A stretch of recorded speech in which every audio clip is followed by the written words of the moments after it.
We are about to go on a safari and I want to show you guys around this area because it is spectacular. It's mind-blowing. Lots of wild dogs and elephants and birds. And leopards.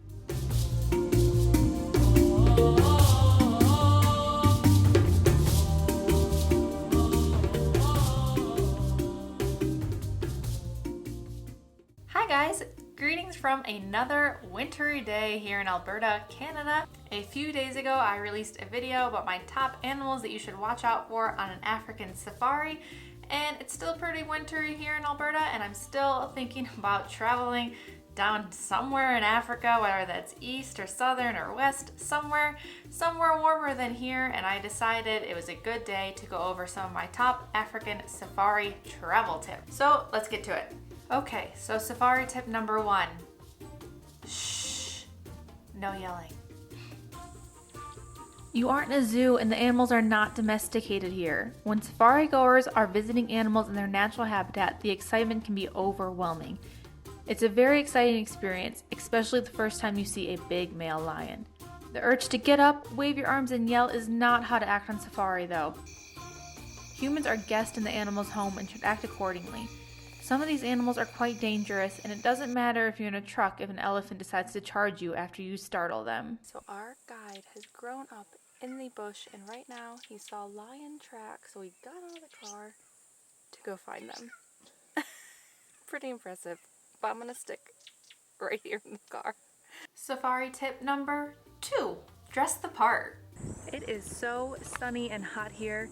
A hat and sunglasses are absolutely essential. Not only is it fun to dress up in safari gear, but those green and khaki clothes actually do serve a practical purpose. Safari clothes are purpose-built and made to be comfortable, blend in with the environment, and hold up to the elements of the African bush. This doesn't mean that you need to go full-blown leopard print or get a monocle, but it does mean wearing clothes that are appropriate to the safari environment. If you don't want to get new clothes, though, don't stress. You can honestly wear whatever you want, since you'll be in a car most of the time. Sometimes I even just wear flip-flops. That is, unless you're going out on a bushwalk when you don't want the animals spotting any odd colors.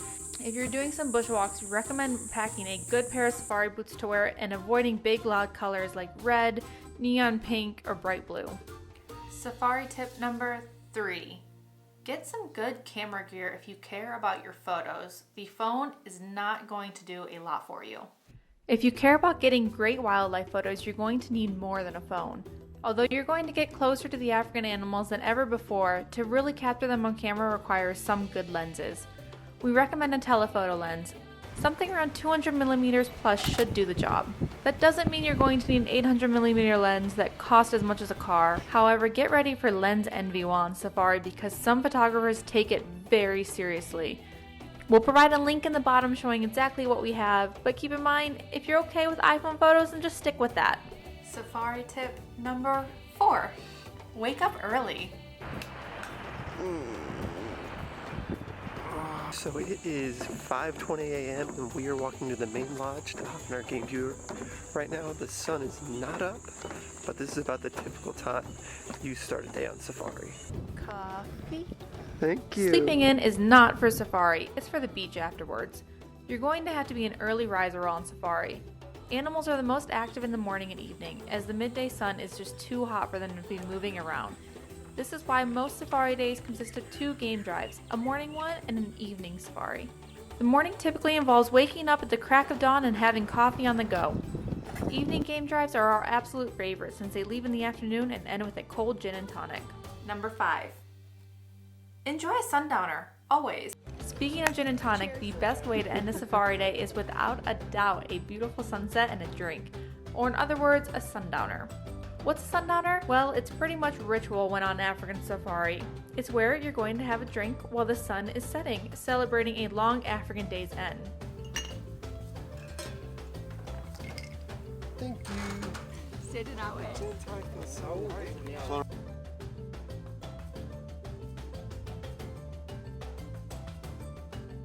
Number 6. Get some binoculars. Identifying birds or spotting what animals on the horizon requires some great eyes or a good pair of binoculars. Since most of us do not have the eyes of an eagle, we'd say a pair of binoculars is crucial on safari. that tip, it brings me to my next safari tip, number 7. Don't forget about the birds. One of our favorite activities we learned about on safari is birding. Yes, that's right, we've become minor birders, and there are a ton of beautiful ones on Africa to view and enjoy. It's not just all about the lions and the elephants. Take the time to enjoy the little guys too.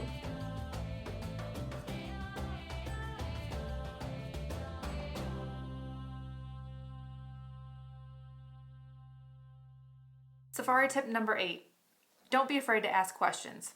There are no stupid questions. Actually, there are stupid questions. One time my safari guide told me someone asked him, "When does a chimpanzee turn into a gorilla?" Don't be afraid to ask questions for your guide. They are happy to answer them and provide all the information they can to guests. So since it's very close, You're not on safari every day, so may as well gather all the knowledge you can from these guys and girls. Trust me, they know a lot. come and pick up, try to steal it. Safari tip number 9. Stay healthy. You'll be spending a lot of time in the bush and a lot of time sitting. There are a few ways we suggest mitigating the health risk of both. You gotta stay hydrated when on safari. Drink plenty of water so you don't get dehydrated, and keep yourself covered from the sun. So it is late October here, and it is very hot and very dry. I'll never forget the day that Cameron was so burned he had blisters on his face. Make sure to bring sunblock and a hat. Stay limber. In between game drives, it's important to walk around, do some yoga, exercise, and stretch. Make sure to get some shut-eye. Don't underestimate the importance of rest. This one shouldn't be too hard, but you'll need to go to bed early on safari since you'll be rising at the crack of dawn. Make sure to bring a small medical kit and all of your medications that you might need in an emergency. If you're in the bush and you need something, it's going to be very, very difficult to get it. Take anti-malarial medication if you are a worrier. We are not doctors, but we do recommend taking precautions against malaria if you're in high-risk areas. As always, cover up at night, wear insect repellent, use a mosquito net, and just always be aware of your surroundings. Safari tip number 10. Don't go on safari expecting Wi-Fi and bring a few good books. A book is never a bad idea while on safari, as there's typically no Wi-Fi and you are here to enjoy the bush anyway. We're always surprised by other guests on safari that go into the bush and are shocked when there is no Wi-Fi. Many safari lodges are quite literally in the middle of absolutely nowhere, meaning there is no Wi-Fi. Or if there is, it's incredibly slow and painful, and it's really not even worth your time trying to get on it anyway, as you'll be spending your precious Africa time trying to send a work email. It's best to go into your safari not expecting connection. There will be downtime, but this is for napping, reading a book, or chatting with others. We live in such a digital and connected world nowadays anyway. I actually enjoy being in the bush and knowing that I cannot get on the internet to check on things. Safari tip number 11, my last safari tip. Don't forget to tip your guide. To be a safari guide in Africa is a coveted job. A good guide is responsible, knows his or her safari animals, has ample knowledge of the bush, and many times has grown up in the environment they work in. A safari guide is up before you and goes to bed after you. They are switched on all the time and answer all your questions that they have without a doubt been asked over 100 times. Working in a safari lodge is a great job to have, and most take it very, very seriously. However, after talking to some of the guides, they still don't make what you think they make. Tipping a guide and other lodge staff is like tipping your server at a restaurant in the US.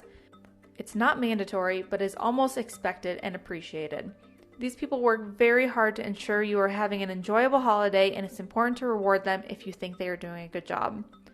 I know African safaris are incredibly expensive, and you probably don't want to dish out more cash after dropping so much on the holiday itself, but it's important to keep a budget for tips.